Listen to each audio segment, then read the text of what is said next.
दोस्तों नमस्कार। आशा है कि आप अच्छे होंगे। आज जो हमारा चर्चा का विषय है कि वो जो तालिबानी आमिर खान मुत्तकी भारत आया था विदेश मंत्री, उसके साथ भारत के लोगों ने जो चर्चा की, ये एक फेल्योर है, बीजेपी की असफलता है। क्योंकि इस्लाम के अनुसार, आमिर खान मुत्तकी के अनुसार, जयशंकर प्रसाद एक नॉन मुस्लिम है, वो काफिर है। और काफिर बहुत गंदे होते हैं इस्लाम की परिभाषा में। मतलब वो, उसकी नज़र में जयशंकर प्रसाद की कोई वैल्यू नहीं है। अगर वो भारत को वैल्यू दे रहा है तो इस्लाम का एक धोखा है। क्योंकि इस्लाम तो ये कहता है कि आप गैर मुस्लिमों को धोखा दो, अपना काम बनाओ। इस्लाम एक षड्यंत्र का नाम है। और मैं अपनी किताबों से आपका तवरुफ़ करा दूँ, परिचय करा दूँ। ये है मेरी किताब जिसका नाम है lament of Sinjar, lament of Sinjar by Vijay Kumar Pal. इस तरह मेरी बहुत सारी किताबें हैं, 10-12 किताबें हैं। ये आपको अमेज़ॉन और फ्लिपकार्ट पर आराम से मिल जाएंगी, आप इनको खरीद सकते हैं। इन्वेडर्स एंड हिडन फैक्ट है, 5 रेटेड किताब है। Discriminated Hindus bye Vijay Kumar पाल, इनको खरीदिए। तो दोस्तों, आज हम बताना चाहते हैं कि जो तालिबान है, अगर किसी गैर मुस्लिम से दोस्ती कर रहा है, गैर मुस्लिम देश से दोस्ती कर रहा है, तो अब वो इस्लामिक शासन ही नहीं है वो। तो तालिबान इस बात का दावा करते हैं कि हम सच्चे इस्लामी हैं, सच्चे मुस्लिम हैं और सुन्नी संप्रदाय के हैं। जो सुन्नत है मोहम्मद की, यानी जो शिक्षा, उसको मानने वाले सुन्नी कहलाते हैं। और जो मोहम्मद के दामाद को अपना पहला खलीफा या इमाम मानते हैं, वो शिया कहलाते हैं। वो पहले 3 इनके खलीफा, अबू बकर सिद्दीकी जो पहला खलीफा था, जिसकी लड़की आयशा थी, उस मूर्ख ने 51 साल के मोहम्मद को अपनी लड़की दे दी। वो ऐसा खलीफा इस्लाम का था। पागलों का समूह है ये, फैनाटिक लोग हैं ये। दूसरा खलीफा था उमर, जिसकी लड़की हफ्सा थी, जो मोहम्मद की पत्नी थी। मज़े की बात है कि मोहम्मद के ससुर साहब मोहम्मद से उम्र में कम थे। तो दोस्तों, जब इस्लाम अफ़गानिस्तान में आया तो वहाँ के जितने भी हिंदू थे, कहते हैं बुद्धिस्ट थे, हिंदू बने। अरे बुद्धिज़्म पहले आया कि सनातन वैदिक धर्म पहले था? जो इस्लाम से पहले आया, जो इस्लाम पहले आया, तो पहले हिंदुओं को उन्होंने ज़बरदस्ती मुसलमान बनाया। और हिंदुओं में से कुछ बौद्ध भी बन गए थे, तो उनको मुसलमान बनाया गया। और ये आप देखिए, जो देश जो अपने, जिनके आदर्श अहमद शाह अब्दाली जैसा लुटेरा हो, जिसको ये बाबाए कौम कहते हो कि हमारी कौम का वो सिपह सलार है, हमारी कौम का हीरो है, तालिबानी भी इसको हीरो मानते हैं। तो ये तालिबानी भी तो उसी तरह अहमद शाह अब्दाली दुर्रानी की तरह गुंडे हैं, जिस तरह कि इनका अहमद शाह अब्दाली गुंडा था।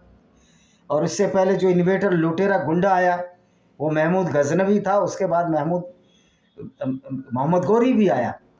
हम आज तीसरे लुटेरे की बात करेंगे, जिसको तालिबानी अपना आदर्श मानते हैं, जिन्होंने भारत की औरतों की अस्मिता को लूटा, जिन्होंने भारत की हिंदू स्त्रियों को जौहर करने पर मजबूर किया, जिन्होंने सरेआम हमारी औरतों के साथ सोनीपत की सड़कों पर बलात्कार किया, पानीपत की सड़कों पर बलात्कार किया। दिल्ली में 1761 में जब मराठा वार हुई, 13 जनवरी को मकर संक्रांति के दिन जब मराठों का नरसंहार हुआ, बहुत सारी औरतों को ले गया और ये दिल्ली से लेकर सोनीपत तक बलात्कार करते चले गए।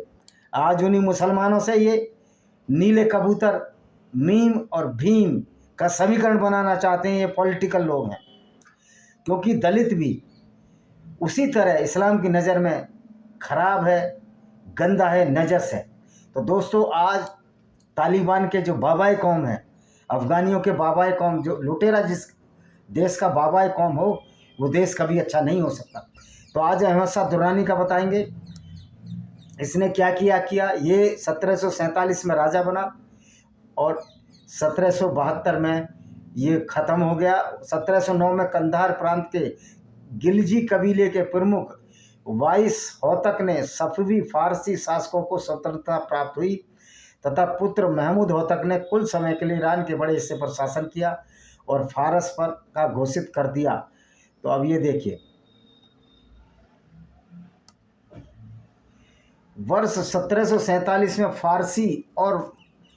फारसी और मुसलमान साम्राज्यों में स्वतंत्र अफगान राजनीति इकाई का अंतिम उदय का वर्ष है। क्योंकि इसको फारसी क्यों बोला गया? ईरान में पहले किनका राज्य था? इनका पारसियों का राज था, ईरान पारसी था। उसी वर्ष जून में एक लोया जिरगा महासभा का सत्र बुलाया गया। जिरगा 9 दिन तक चला और 2 प्रमुख व्यक्ति उभरे, मोहम्मद जई वंश के हाजी जमाल खान और सदो जई वंश के अहमद खान। मोहम्मद साबिर खान एक प्रसिद्ध दरवेश पहले भविष्यवाणी की कि अहमद खान अफगान के नेता होंगे। जिरगा में उठे और कहा, ये सब बकवाद क्यों? अल्लाह ने अहमद खान को तुम सबसे कहीं ज़्यादा महान इंसान बनाया है। उसका जीवन अभी अफगानिस्तान परिवार में सबसे महान है, इसलिए ईश्वर का काम दिखाया, क्योंकि अगर तुम इसे नष्ट करोगे तो उसका गुस्सा तुम पर भारी पड़ जाएगा। अब अहमद शाह अब्दाली ने काम क्या किए? ये तो इस्लाम पाखंड फैलाता है कि अल्लाह तो है ही नहीं। हमने कितनी बार बोला है कि अल्लाह नहीं है। अब देखिए, इसका भारत पर जो आक्रमण हुआ,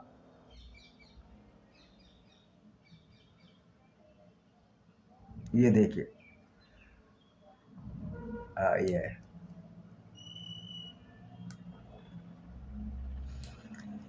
अहमद शाह अब्दाली ने मराठों के खिलाफ जिहाद यानी इस्लामी पवित्र युद्ध, ये उसको पवित्र युद्ध मानते हैं।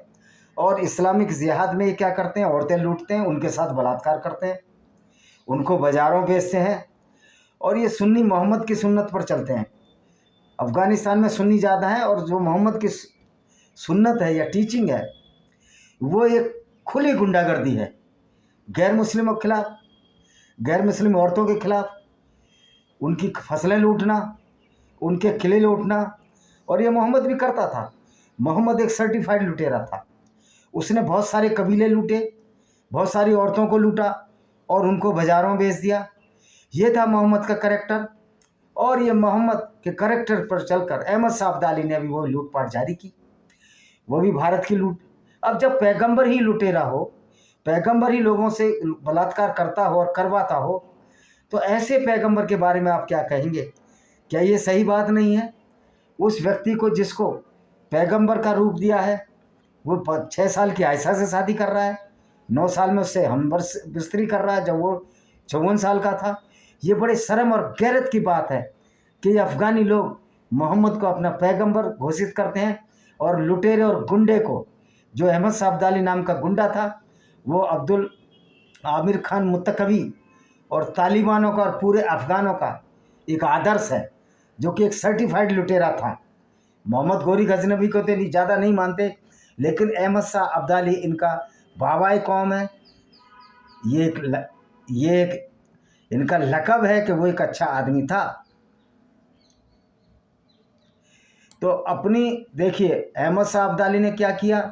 अपनी सेना से एक बड़े युद्ध के लिए प्रसिद्ध थे अहमद शाह दुर्रानी, और समूह सदाशिव भाव की कमान में एक बड़ी सेना में शामिल हो गए थे। कितने मराठा थे? 1707 तक करीब 40,000 मराठा। जंगल की तीसरी लड़ाई 14 जनवरी 1761 को ही, जिसको पानीपत की लड़ाई कहते हैं, मुस्लिमों पर बड़े पैमाने पर, हिंदू सेना के बीच बड़े पैमाने पर लड़कियां गई थीं, जो कि 12 अमीरात के दुश्मनों पर लड़कियां गई थीं, यानी लूट के ले गए। उत्तर प्रदेश में बुखारा के क्षेत्र में विद्रोह हुआ। दुर्रानी ने 14 जनवरी 1761 को तीसरी लड़ाई में मराठों को अंतिम रूप से हराया,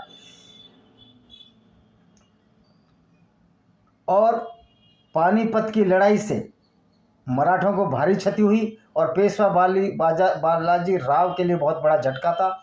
24 जनवरी 1761 को उन्होंने भेलसा में पानीपत की हार की खबर मिली, और जब वह सुदृढ़ीकरण दल का नेतृत्व कर रहे थे, कई महत्वपूर्ण जनरलों के अलावा उन्होंने पानीपत की लड़ाई में अपने बेटे विश्वनाथ सराफ को खो दिया। और फिर क्या हुआ? अफ़गानों ने क्या किया? इस विजय के बाद अहमद शाह अब्दाली ने स्वर्ण मंदिर को तोड़ दिया, उसमें आग लगा दी और उसमें एक इस्लामिक गुंडा बैठा दिया जिसका नाम था मस्सा रांगड़। मस्सा रांगड़ का बाद में हमारे सिख भाइयों ने मस्सा रांगड़ को कत्ल किया और मराठा औरतों को भी बचा कर लाए। वास्तविक विजय अहमद शाह अब्दाली अफगानों की शक्ति का चरम बिंदु था। हालांकि उसकी मृत्यु से पहले ही साम्राज्य बिखर गया। 1762 में अहमद शाह ने सिखों को वश में करने के लिए छठी बार अफगानिस्तान के दर्रे पार किए। इसके बाद साम्राज्य का प्रभुत्व और नियंत्रण क्षेत्र और दुर्रानी की मृत्यु के समय तक पंजाब की कुछ विचारधाराओं को, या जिनको मिसल कहते हैं, सिखों के हाथ खो चुका था। साथ ही उत्तरी क्षेत्र को भी उज्बेकों के हाथ खोना पड़ा। उन्होंने लाहौर और उसके पवित्र शहर पर हमला किया। इस मोहम्मद लुटेरे ने, अहमद शाह अब्दाली ने अमृतसर पर कब्जा करने के बाद सिख निवासियों का नरसंहार और उनके प्रतिभापूर्ण स्वर्ण मंदिर को नष्ट कर दिया।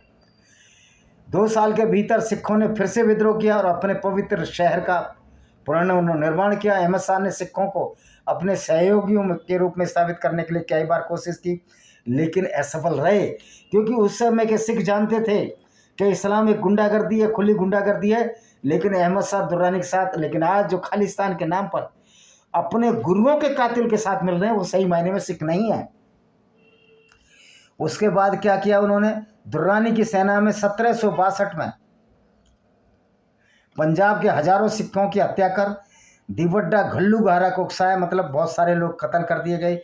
अहमद शाह को उत्तर में अन्य विद्रोहियों का सामना करना पड़ा और उन्होंने और बुखारा के उज्बेक और ने इस पर सहमति व्यक्त की। अमू दरिया ने अपनी भूमि का विभाजन करना चाहा।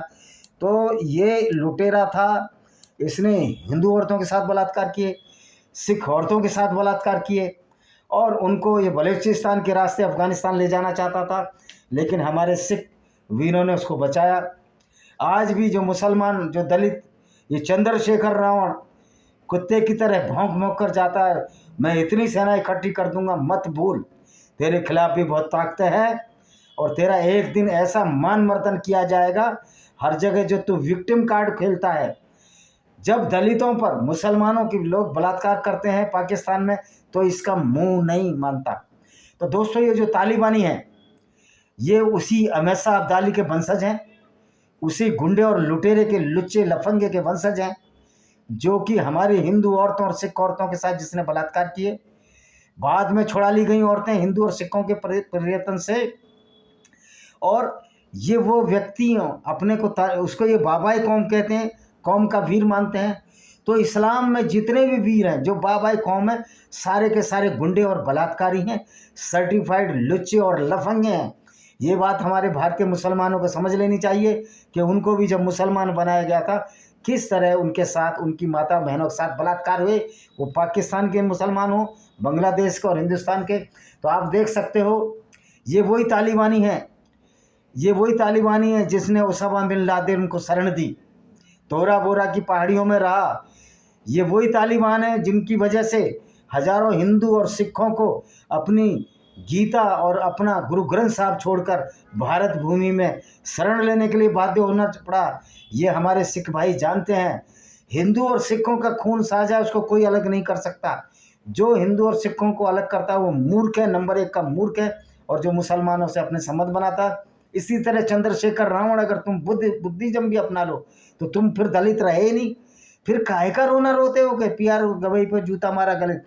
हमारी असली लड़ाई इस्लामिक विचारधारा से, असली लड़ाई इस बात से कि जिस तालिबान ने शरण दी तोरा बोरा की पहाड़ियों में अलकायदा के ओसामा बिन लादेन को, जिसको अमेरिका ने मारा, आज अमेरिका इनकी आंखों में क्यों चुप रहा तालिबानी को? क्योंकि इस्लामिक गुंडागर्दी को अमेरिका ने नष्ट किया। और ये इस्लामिक गुंडागर्दी पूरी दुनिया के गैर मुस्लिमों का फर्ज है कि इस्लामिक गुंडागर्दी को ख़त्म करना पड़ेगा। और तालिबान का कोई भी मंत्री आता अगली बार तो इसको घुसने ना दिया जाए और मोदी जी को विवश कर दिया जाएगा। अगली बार अगर तुमने तालिबानी किसी मंत्री को बुलाया तो हम उसको घुसने नहीं देंगे, चाहे सड़कों पर खून बह जाए, आप हमारी गोलियों से हत्या करवा दो, लेकिन हम विरोध करेंगे। ये जो मूर्ख प्रधानमंत्री जी हैं, मोदी जी, और मुझे तो बड़ा आश्चर्य हो रहा है, योगी जैसे व्यक्ति जो अपने को संत कहते हैं, एक तालिबानी गुंडे के साथ गले मिल रहे हैं। हाँ, तालिबानी गुंडे ही हैं, क्योंकि इस्लाम पर चलते हैं। हर मुस्लिम जो इस्लाम पर चलता है, इस्लाम पर चलकर गैर मुस्लिमों का कत्ल करता है, उनकी हत्याएं करता है, उनकी औरतों से बलात्कार करता है, वो गुंडा है। तो तालिबान तो पूर्ण इस्लाम में विश्वास करते हैं, और इस्लाम में तो गैर मुस्लिम औरतों को लूट कर उनके साथ बलात्कार करने की इजाज़त है। ये सूरह अल-निसा में आया, सूरह अल-बकरा में आया है कि जो गैर मुस्लिम औरतें हैं जिनको आप लूट लेते हो, उनके साथ आप बलात्कार कर सकते हो बिना उनकी सहमति के। और ये मोहम्मद तो सर्वश्रेष्ठ बलात्कारी था। एक आयत उतार दी कि जो भी लड़की मोहम्मद की शरण में आए, मोहम्मद उसके साथ इंटरकोर्स कर सकता है। इनको चिढ़ लगती है। 9 साल की उम्र के लड़की के साथ 54 साल का व्यक्ति क्या कर रहा था? ऐसे लोगों को पीडोफाइल कहते हैं। ये नॉर्सिस्ट था। अब इस विचारधारा से, नॉर्सिस्ट मतलब गलती नहीं मानना, कुंठित मानसिकता, ये तालिबान भी उसी कुंठित मानसिकता का पालन करते हैं जिसको कि इस्लाम कहते हैं। तो ये तालिबान कैसे अच्छा हो सकता है? मैं मोदी जी से सवाल पूछना चाहता हूँ। जावेद अख्तर तक ने ये बोला है कि तालिबानी गुंडों से मोदी की सरकार हाथ मिला रही है। जयशंकर मोदी के तालिबानी गुंडों से प्रेस कॉन्फ्रेंस कर रहे हैं। तो क्या ये हम माने कि मोदी की सरकार हो या जयशंकर प्रसाद हो, ये तालिबानी गुंडों से हाथ मिला रहे हैं? तो आपका कैरेक्टर तो उसी से नापा जाएगा ना कि आपकी विचारधारा किस तरह की है। अगर मैं शराबियों के साथ घूमता हूँ तो लोग मानेंगे ये शराब पीता है। तो आप तालिबानी गुंडों से हाथ मिला रहे हैं, आतंकवादियों से हाथ मिला रहे हैं, उसके साथ प्रेस कॉन्फ्रेंस कर रहे हैं। तो ऐसा प्रतीत होता है कि बीजेपी भी तालिबानी नक्शे कदम पर चल रही है। तालिबानी में बीजेपी में फ़र्क इतना है कि तालिबान मुस्लिमों का सहयोग करते हैं, और ये बीजेपी हिंदुओं का नुकसान करने के लिए किसी भी सीमा तक जा सकती है। ये बात हिंदुओं को समझना चाहिए। हिंदुओं की रक्षा ना बीजेपी कर सकती है, हिंदुओं की रक्षा खुद बीजेपी लोगों को करनी होगी। बीजेपी तो हिंदुओं के सामने उसकी कोई औकात ही नहीं है। वो तो बीजेपी हमारे बाल से भी छोटी सी औकात है। ये प्रधानमंत्री हो चाहे ये जयशंकर प्रसाद हो, इनकी औकात ही हमारे सामने कुछ नहीं है। अगर सारे हिंदू एक हो जाएं तो हमारे पेशाब के बराबर इन लोगों की औकात नहीं है। क्योंकि जिस तरह ये आतंकवादियों के हाथ खेल रहे हैं, ये इनको गाली देने का मन चाहता है, लेकिन यूट्यूब इसको बैन कर देता है गाली को। लेकिन इनकी औकात वही है जैसे कि हम अपना पेशाब को उत्सर्जन करते हैं, एक्सक्रीटा बैठते हैं बेकार तत्व को, यही औकात इनकी है कि अब इनको सत्ता से बाहर किया जाए। लेकिन उससे पहले हमें विकल्प ढूंढने होंगे, क्योंकि कांग्रेस और समाजवादी पार्टी भी उसी इस्लामिक गुंडों को सपोर्ट करती है, उनका अपीजमेंट करती है। तो ये काम हमको राजनीतिक स्तर पर नहीं, जो सरकार हिंदुओं के खिलाफ जाए तो सड़कें घेर लो, मंत्रियों को पकड़ लो कि तुम इस तरह का कार्य क्यों कर रहे हो। उनकी औकात नहीं है। इनकी औकात तो हमारे पेशाब मूत्र में जो कण होते हैं उसके बराबर भी नहीं है। हम ही लोगों ने इनको सिर पर चढ़ा रखा है। ये 56 इंच का सीने वाला जो अपने, और ये मोदी जी, योगी जी, मैं बड़े आदरपूर्ण योगी जी का बड़ा आदर करता हूँ, लेकिन जो योगी जी ने जो तालिबानी आतंकवादियों से, और जो आतंकवादी ने तुम्हारा माथा चूमा है, तुम्हारी यही औकात रह गई है। तुम में कोई दम नहीं, तुम सत्ता के साथ दमदार हो, वरना तो तुम्हारा मुंह निकल जाए। 5 आदमी भी अगर मोदी के सामने सही बात पूछें, ये जवाब नहीं दे सकते। हम तर्क से साबित कर देंगे मोदी एक महामूर्ख प्रधानमंत्री है जो फर्जी डिग्री के साथ पूरी दुनिया को बेवकूफ़ बना रहा है और पूरी दुनिया में भारत की सत्ता स्थापित करना चाहता है। तो मेरा ये वीडियो तो my this video also the people are seeing my video, this is why I am telling you in English that the degree of Modi is totally the fake. There is no such type of subject in which Modi ji done post graduation. Such a dilemma in the degree, post graduation degree and the degree graduate degree of the Modi ji. तो दोस्तों, जो सरकार तालिबानियों से हाथ मिला सकती है, वो सरकार अहमद शाह अब्दाली लुटेरे लोगों से हाथ मिला रही है, समझो। और वो हमारी हिंदू माताओं बहनों के साथ जो बलात्कार हुए, उसको हिंदू माता बहनों के बलात्कार की और हिस्ट्री की कोई परवाह नहीं है। तो आज हमको ये प्रण लेना होगा कि हम लुटेरे तालिबान के किसी मंत्री को भारत ना आने दें, और इसका दूतावास, जब देश ये इसकी आइडेंटिटी नहीं है सरकार की, तो इसके दूतावास को कब्जा कर लो। इसके दूतावास में वहाँ जाकर मंदिर बना दो, क्योंकि हम किसी भी ऐसे इस्लामिक राष्ट्र के दूतावास को सहन नहीं करना चाहेंगे जिनका इस्लाम ये कहता हो कि गैर मुस्लिम स्त्रियों को लूटो, उनके साथ बलात्कार करो। आपकी कुरान की आयतें पढ़ती। मोदी को तो ABCD नहीं मालूम, वो तो BSc पास ही नहीं है। वो आमने सामने मेरे से मोदी जी बहस करें, मैं साबित कर दूंगा कि ना वो 56 इंच के सीने वाले हैं, ना उनकी जो बुद्धि है बहुत ज़्यादा तेज है। वो लोगों को मूर्ख बना रहे हैं या बड़े अफसर मोदी को मूर्ख बना रहे हैं, ये बात वो जानेंगे। लेकिन ये दावे से कह सकता हूँ कि मोदी में बिल्कुल ब्रेन नहीं है, ब्रेनलेस आदमी है, जो तालिबानियों से, जो अहमद शाह अफजाली के इतिहास को भूलकर तालिबानियों के साथ हाथ मिलाता है। और मोदी योगी जी ने भी क्या इतिहास नहीं पढ़ा? योगी जी तो BSc तो हैं कम से कम, उन्होंने इतिहास नहीं पढ़ा। वैसे मेरे से ज़्यादा पढ़े लिखे तो योगी जी भी नहीं है, न मोदी जी हैं, न अमित शाह है। ये सब अनपढ़ों की सरकार चल रही है। यहाँ बुद्धिजीवी बैठ नहीं रहे। एक बुद्धिजीवी था जयशंकर प्रसाद, जो विदेश सचिव भी रहा है, हमने उसको बुद्धिजीवी समझा, लेकिन वो भी नितांत मूर्ख निकले। ये जयशंकर प्रसाद को सोचना होगा आप किस दिशा में जा रहे हैं। तो ये बीजेपी की सरकार, ये गद्दार सरकार है, हिंदुओं से गद्दार है और आतंकवादी तालिबानों से हाथ मिलाती है। तो तालिबान कभी अच्छे हो ही नहीं सकते। इसी के साथ मैं इस वीडियो को विराम देता हूँ। वंदे मातरम, जय हिंद, आपका दिन शुभ हो।